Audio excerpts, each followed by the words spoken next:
para maiwasan ang pagtugis ng mga kaaway. Itinago ng lalaki ang kanyang tunay na pagkatao. Sa araw, nagtatrabaho siya bilang isang car washer. Sa gabi naman, palihim siyang nag-dry drift sa bundok. Akala niya'y magkakaroon siya ng payapang buhay. Ngunit ng araw na iyon, hiniling sa kanya ng kanyang amo na ihatid ang isang bag. Marunong ka bang magmaneho? 5 taon na akong hindi nakakapagmaneho. Walang problema, ihatid mo na lang ang mga gamit sa bundok. Bilisin mo. Ihatid mo na ang mga gamit sa bundok. Gaano kabilis? Ang bilis na kaya?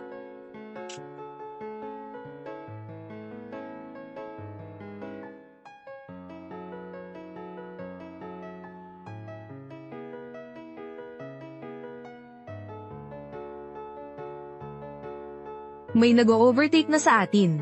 Paano naman kaya? Totoo nga naman. Panoorin niyo akong pahirapan siya.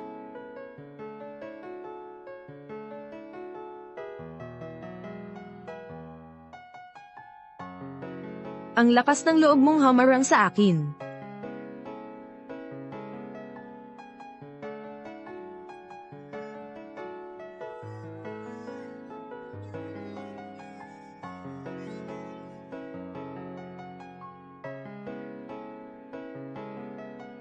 Ang bilis naman ng sasakyan na yun. Normal lang naman yung sasakyan. Pero hindi naman normal ang nagmamaneho. Wala namang ganyang tao sa syudad na ito. Paano kayo nakakapagmaneho ng ganito kabilis? Kuya, unahin na natin ang trabaho.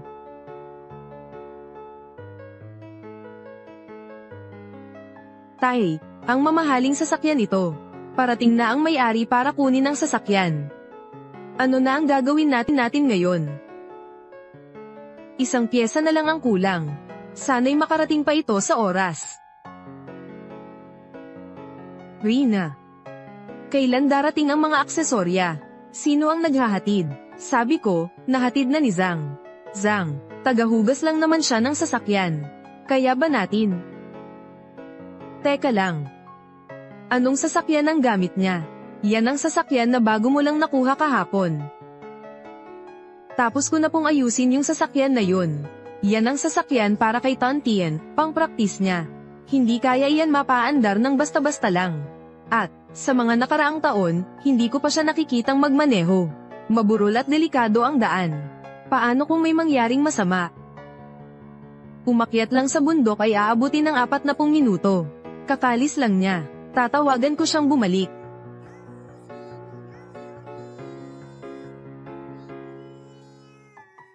Teka lang. Parang nandito na siya. Imposible naman. 10 minuto pa lang naman ah. Nagbibiro ka ba?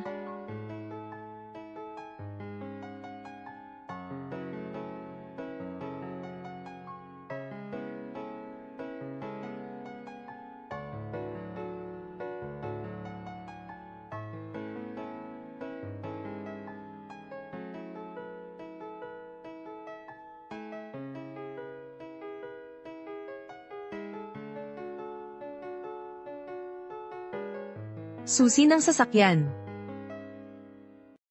Ang bilis mo namang magmaneho. Shortcut ang dinaanan ko. Madalas na akong dumaan dyan, mga ilang dekada na. Wala namang shortcut doon ah. Ang lalaking ito. Napakakakaiba niya.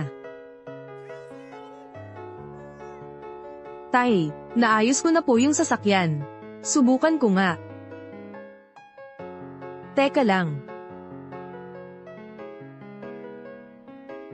Ang sasakyan na ito, mula loob hanggang labas. Sumailalim ito sa high-intensity upgrade. Ang mga karaniwang aksesorya na iyon. Hindi ito umaayon sa tibay ng sasakyang ito. Pag sinimulan na, masisira ang sasakyan. Kung talagang marunong ka sa sasakyan, edi sana hindi ka naghuhugas ng kotse. Teka nga. Umalis ka na dyan, Zhang. Huwag ka nang makialam pa. Wala na tayong oras.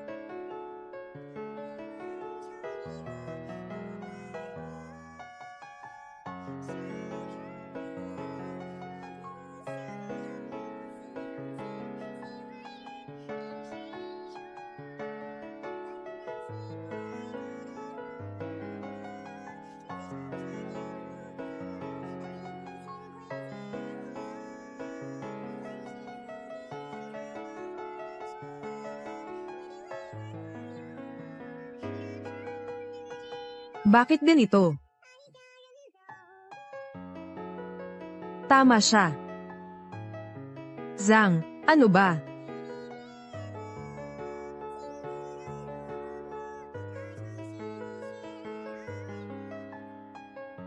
Kukunin ko ang aking sasakyan.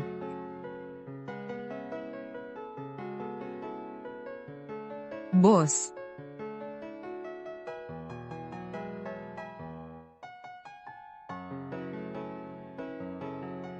Ano ang ibig sabihin nito?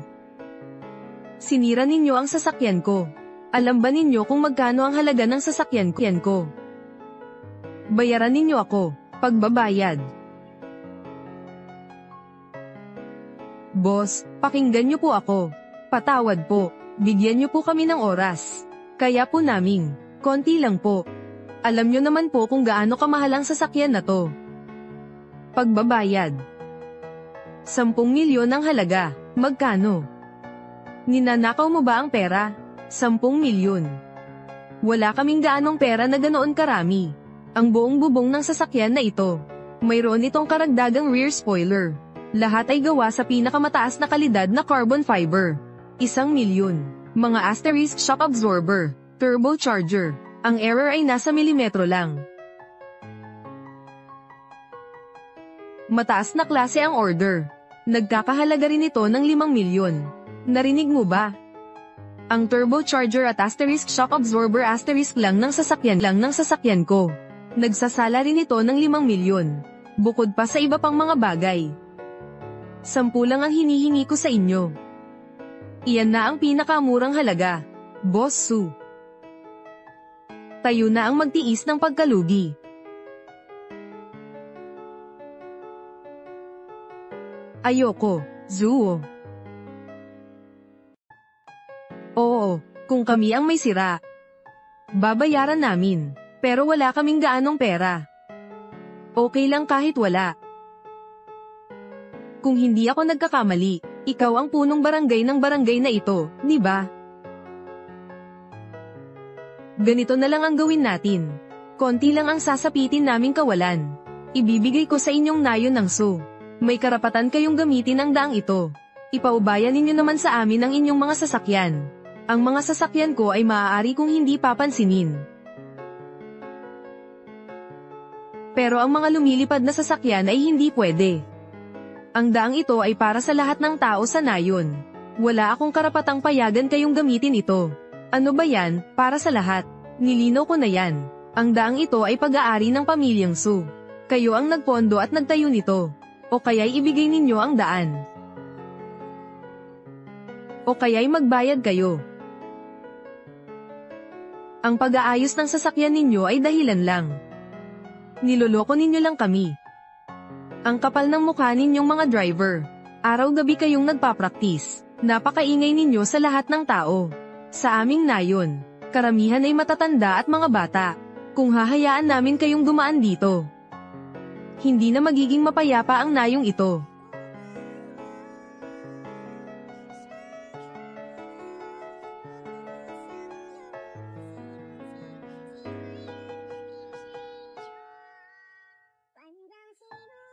Sige. Sige, bayaran ninyo na.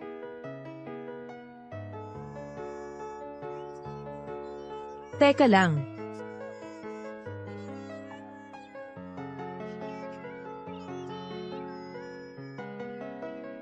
Ganyan ba ang pagsasalita mo, pare? Ang daang ito ngayon, maraming grupo ng sasakyan ang nakabantay. Ito ang pinakamabilis at pinakamagandang paraan. Huwag ka nang magpapasya mag-isa sa susunod. Pinagkahihiyan nyo na ang buong team.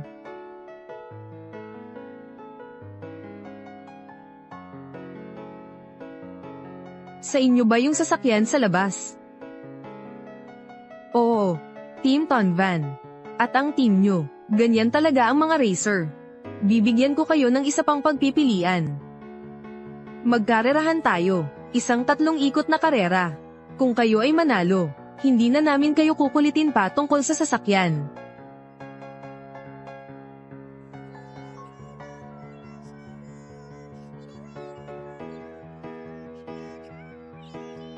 Pero kung kayo ay matalo, kailangan ninyong magbigay daan sa amin. Habang kami ay nagsasanay, lahat ng tao at sasakyan sa nayon ng zoo. Bawal silang umakyat sa bundok. Kung hindi kami aakyat ng bundok, saan kami kukuha ng ikabubuhay namin? Pare, bakit mo pa ginagawa yung mga kalokohan mo? Ako na mismo ang bahala.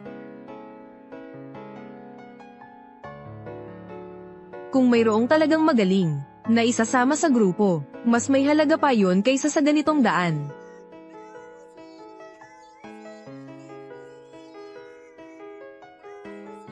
Nananakot ng mga ordinaryong tao.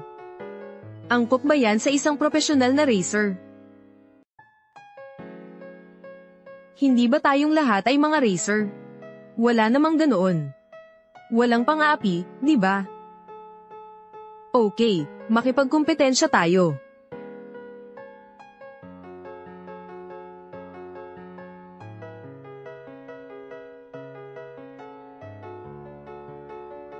Paano naman nangyari ang ganito kalaking gulo? Sinasabi ko sa inyo, siya ang kampyon kong kuya. Nanalo lang siya ng kampyonato.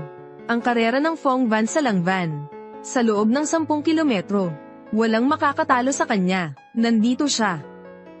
Panalo na tayo ng sigurado. Ano ba yung tropeyo ng FIVAN? Hindi ko pa naririnig yan. Zhang, sila ang VKY Racing Team. Kahit ang sasakyan man o ang mga driver, mas magagaling sila sa atin. Ate, bakit mo pinapataas ang tingin mo sa iba? Binababa mo naman ang tingin sa atin, di ba? Ano pa man. Sa lakas mo at ni Kuya Zhu. Kung ang team natin ay mayroong ganoong resources gaya nila, nanalo na tayo ng kampyonato. Naisip mo na ba ng mabuti, Kapitan Su?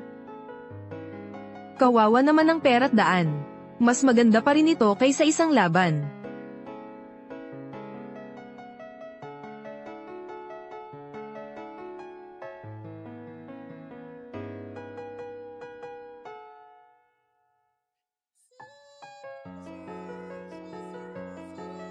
Paglalabanan.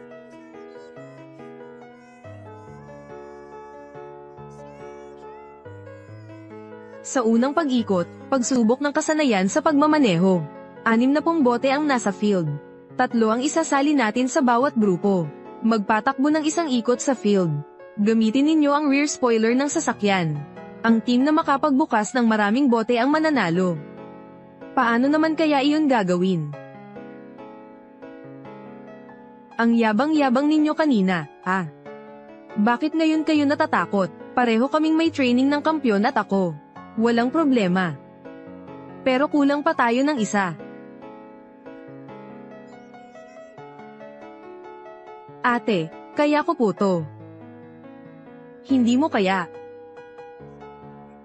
Zhang, umakyat ka na.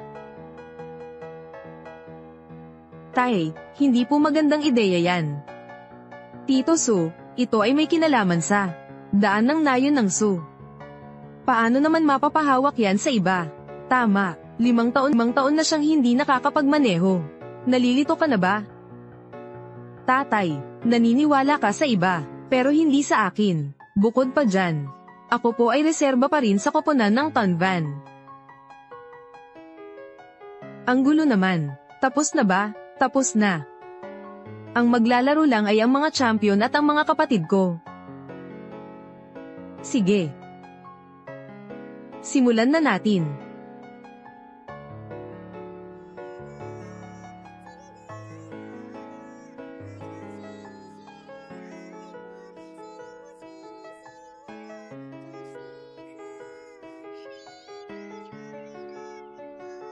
Ate, kaya mo yan.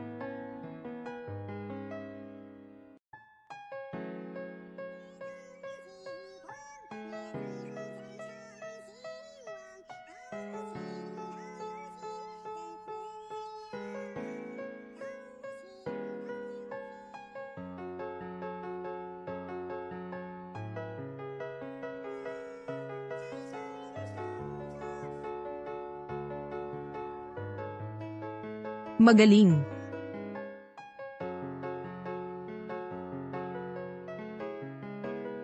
Rina, ang galing-galing mo. Sa galing ko. Nakakabukas man lang ako ng 10 takip ng bote.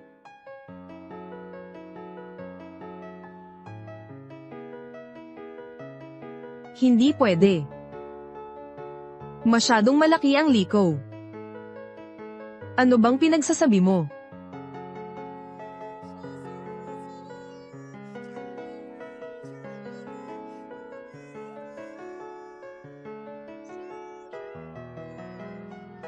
Mukhang hindi siya ang karaniwang nagmamaneho sa bundok.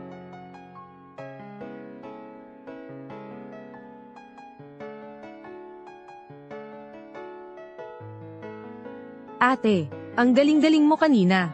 Sa mga matutulis na kurba, nabuksan mo pa ang 8 bote. Hindi naman masama, mas magaling ka pang magmaneho kaysa noong nag-e-ensayo tayo. Hindi ka pa nag-aaral ng propesyonal na pagmamaneho. Tapos magaling kang magmaneho. Talagang kahanga-hanga. Sabi mo.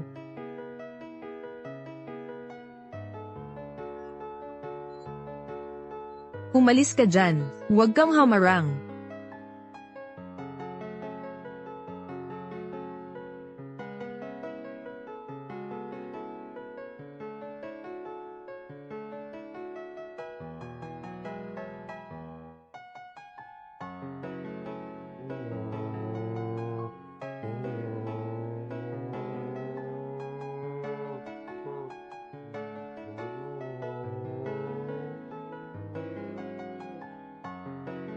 Pitong bote na ang nabubuksan. Pantay na tayo ng puntos. Kung magbubukas pa siya ng isa, matatalo ang ate ko. Hindi na. Masyado siyang maaga pumasok sa unang kurba. Hindi na mag-o-overtake pa ang nasa likod. Ang mga tagapanood, kung hindi mo maintindihan, huwag magkunwari.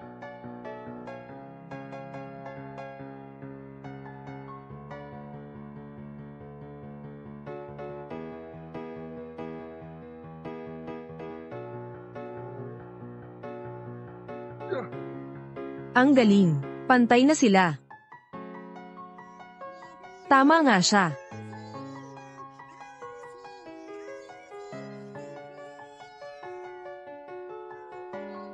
Nakakahiya naman. Umalis ka na. Susunod na ako. Ikaw ang kampyon. Pero huwag mong maliitin ang kalaban mo. Ang pagmamaneho ng karera. Naniniwala akong mananalo ako. Rina, huwag kang mag-alala. Paniguradong mananalo ako sa kanila.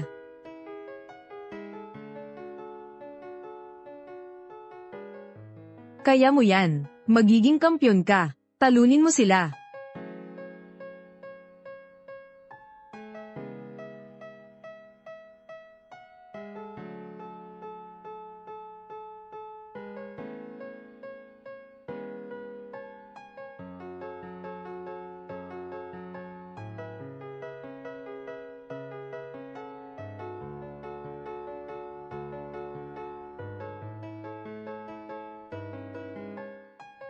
Nakakuha na siya ng 5 puntos. Siya ang magiging panalo. Panalo. Kaya mo yan. May kakaiba rin pala itong tao.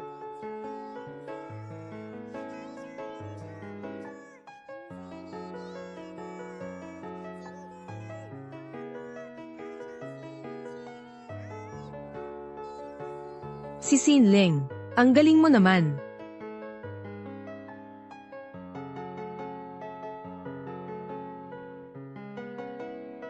Hindi ah.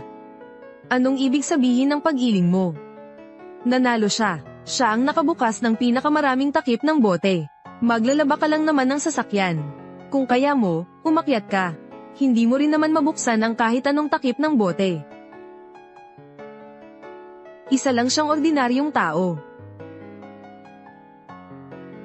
Kumusta na?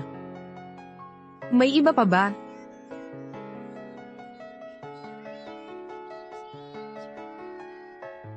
Si Sinleng, napakagaling mo talaga, kahit na ang mga profesional na racer na iyon.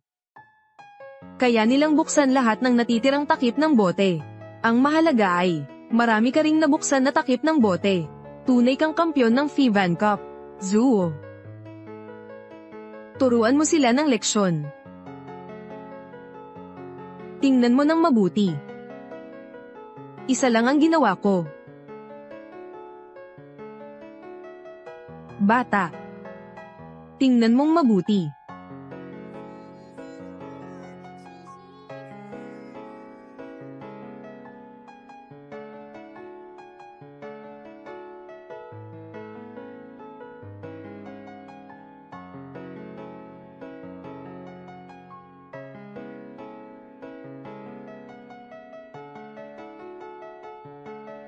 Napakagaling. 13 puntos. Paano nangyari iyon? Mas mataas pa siya ng 3 puntos kay Sinleng. At 4 na bote lang ang nahawakan niya. Ito ba talaga ang pagkakaiba ng isang profesional na manlalaro at sa atin? Sa susunod na laban kung kayo'y matatalo ulit, kayo ay magdurusa sa pagkatalo na iyan. Hindi maganda. Mukhang ako na ang mismo ang kailangang gumawa ng aksyon. Para lang may pilit ko ang taong yun na magpakita. Tingnan niyo ako. Panoorin niyo kung paano ko sila pahihirapan. Ako na ang bahala. Pare. Hindi mo naman kailangang direktang lumaban sa kanila.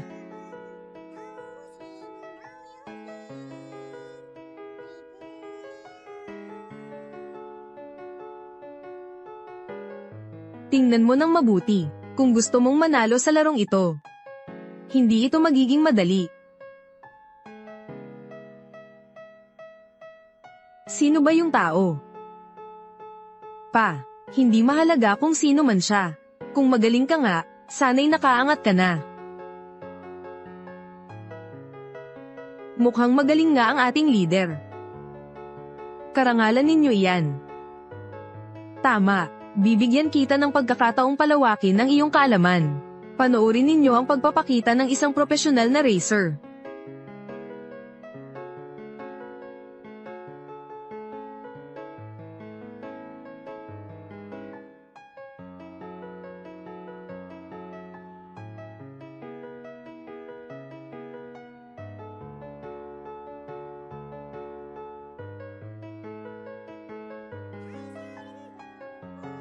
Mali, parang kilala ko ang taong ito.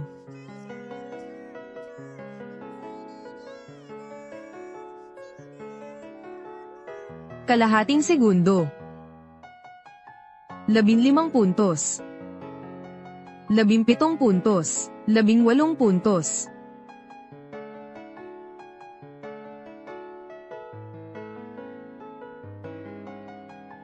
23 puntos.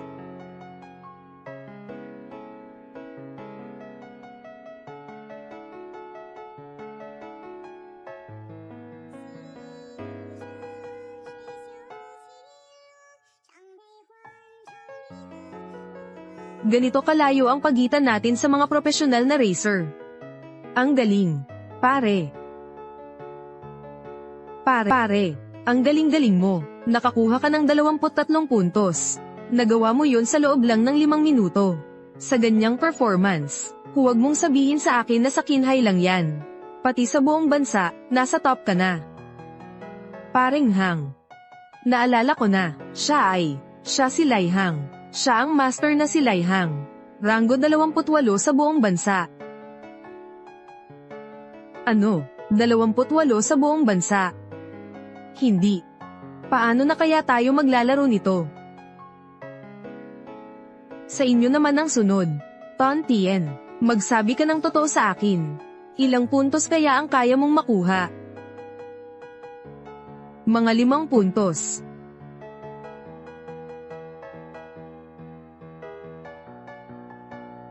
Kailangan nating makuha ang hindi bababa sa 28 puntos. Paano naman kaya mangyayari iyon? Paano tayo mananalo? Zhang. Sumama ka na. Lao Su. Tatay. Ako na lang po, makakakuha ako ng 5 puntos. Ano pa nga ba ang pagkakaiba ng pagpapaalis sa kanya sa pagsuko? Aalis na ako. Ton Tien.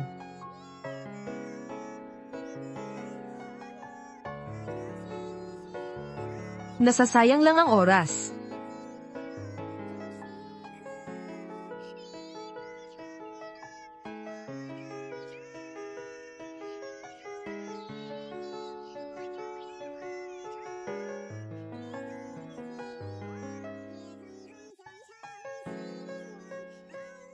Ton Tien.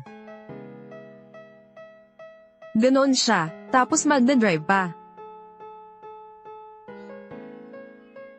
Pare, dati mahilig ka sa larwang sasakyan, di ba?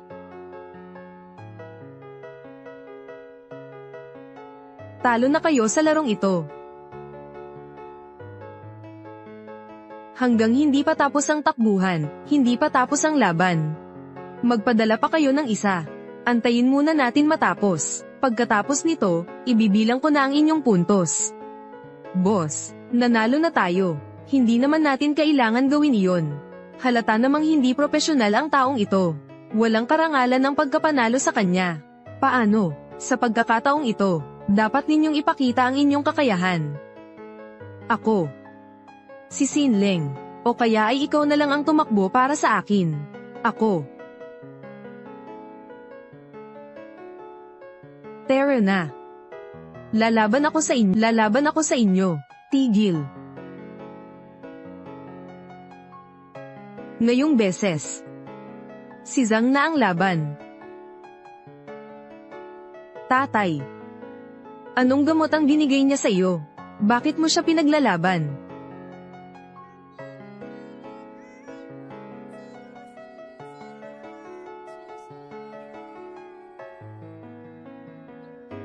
Zhang. Pakiusap naman.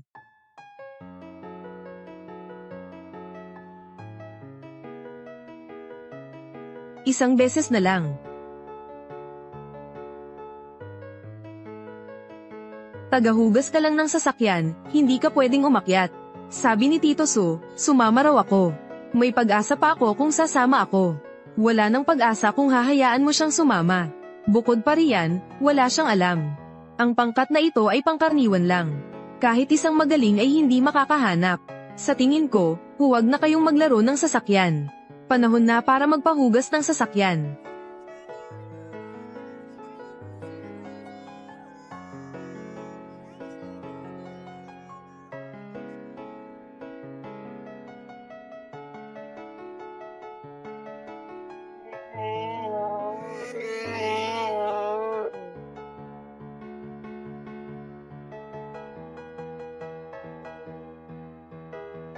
Panginoon ko.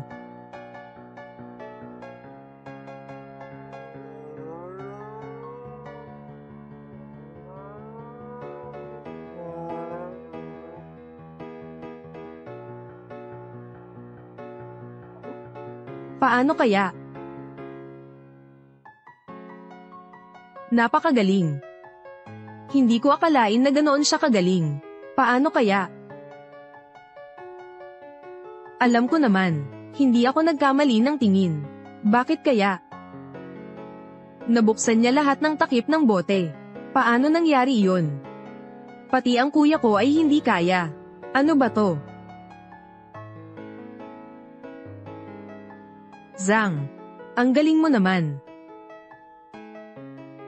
Napakagaling mong magmaneho. Ang galing-galing mo. Nako.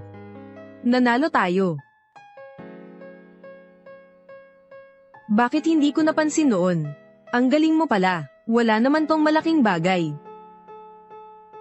Maglalaba lang naman siya ng sasakyan. Swerte lang yun, pareho lang naman ang kakayahan. Marami ka ng taon na nag-e-ensayo. Sino ba ang hindi makakagawa niyan? Tunay na racer, hindi lang sa mga simpleng kasanayang ito. Di ba, Ton Tien, si Sinling, malinaw na wala ka pang karanasan. Isang panalo lang naman ang naipanalo mo. Ang taas na ng tingin mo ah. Huwag ka ng madaming salita. Nanalo tayo. Sige nga, Ano naman ang susunod na laban? Sa susunod na laban, pagpapalit ng gulong. Laban na, palit ng gulong. Mga profesional kami. Ano ba yan? Sabi namin, palit ng gulong. Diretso sa sasakyan, habang nagmamaneho at papalitan ng gulong.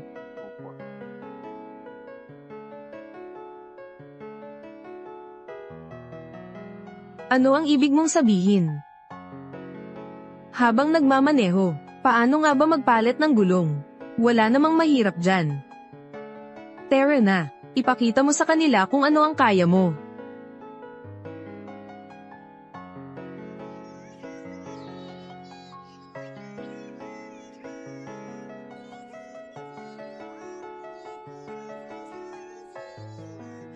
Suriin ang kakayahan sa pagmamaneho. Ang kailangan lang ay iangat ang sasakyan para mapalitan na ang gulong.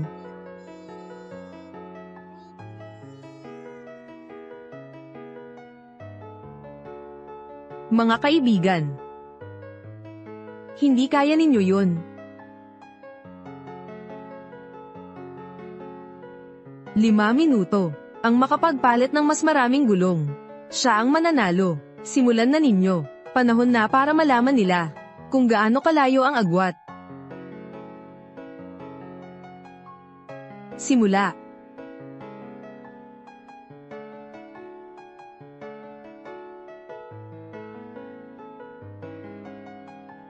Oh Diyos ko, ganun pa rin ba ang laro?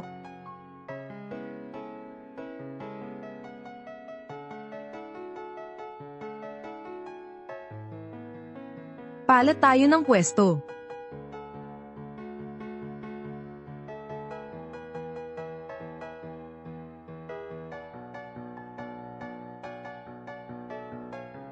Dalawang minuto, 50 segundo. Pare. 4 na gulong. May pag-unlad na.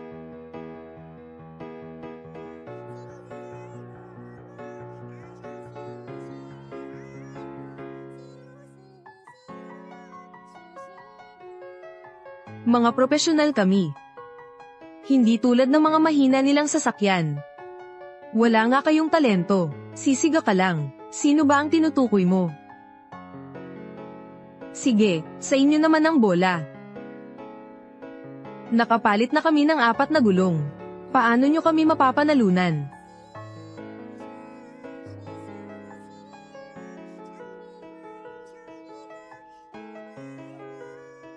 Huwag mong maliitin ang iba. Basta ang ginawa lang namin ay pagmamaneho at pagpapalit ng gulong. Rina, mananalo tayo sa kanila.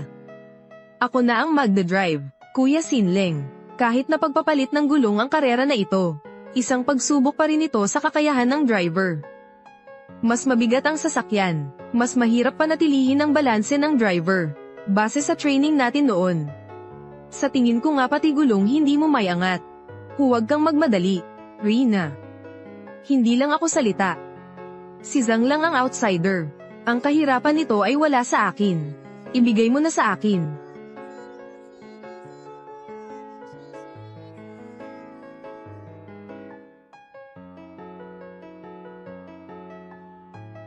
Sinleng, kaya mo yan.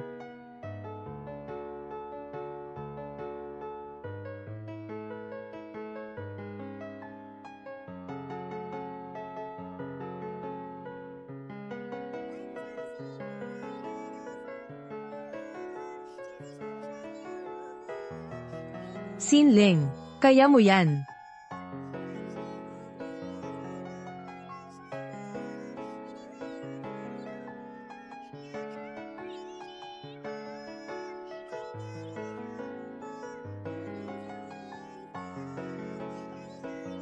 Yun lang.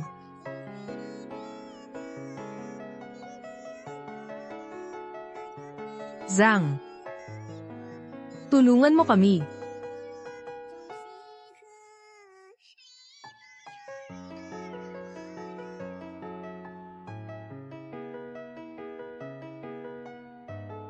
Zhang, saan ka pupunta? Tutulong ako sa iyo para manalo.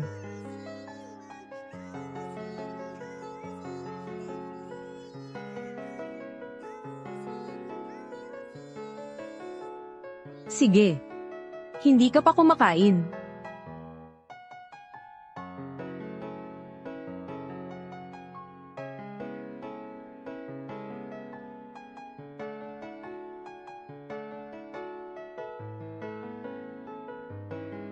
Nako, bakit pati si Kuya Sinling hindi man lang kaya? Ito, Rina. Kaya mo bang makipaglaro? Bakit?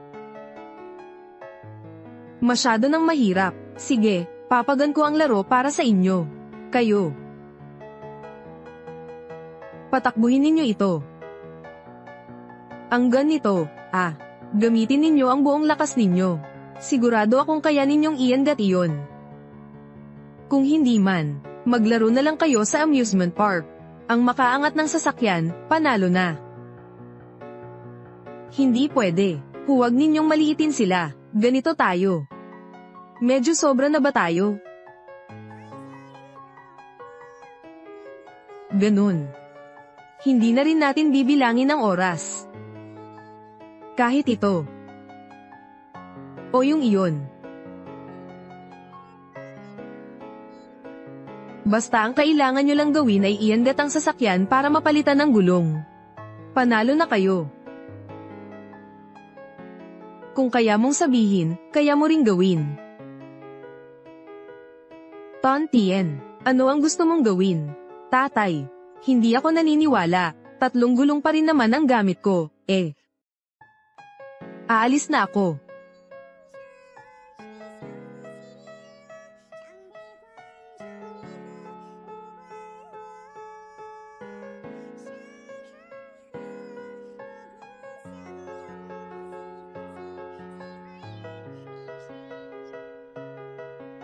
Pare, tingnan mo.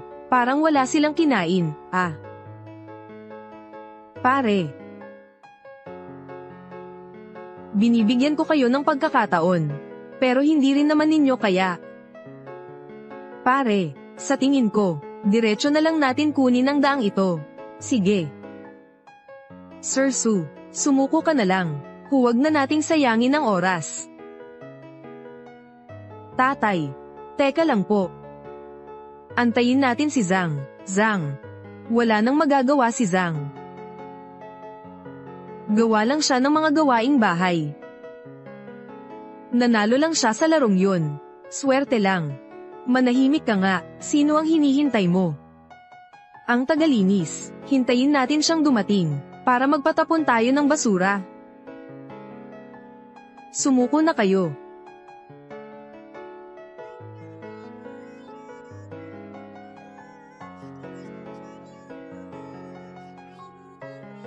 Tumaas na talaga.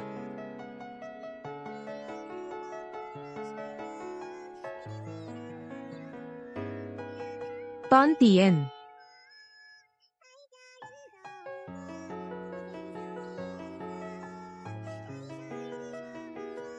Bilisan mo.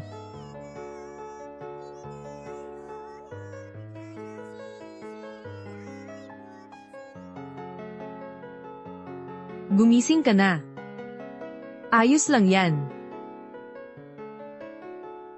Dahan-dahan ka lang. Tay, muntik ko na ngang may angat. Subukan mo ulit, anak. Sige, tatay.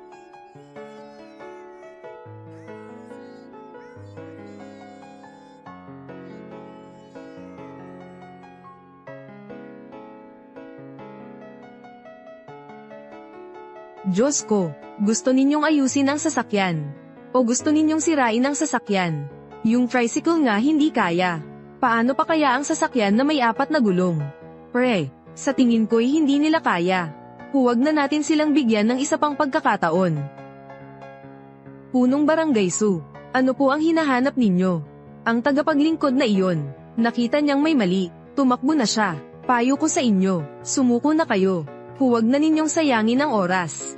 Kundi mamaya, kapag may nangyaring masama, talagang hindi sulit. Susubukan ko ulit. Ulit, hindi ka ba natatakot na mahulog at mamatay? Sige na, bilisan mo.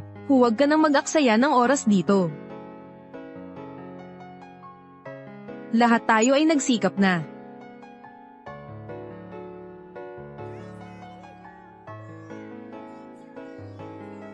Tayo.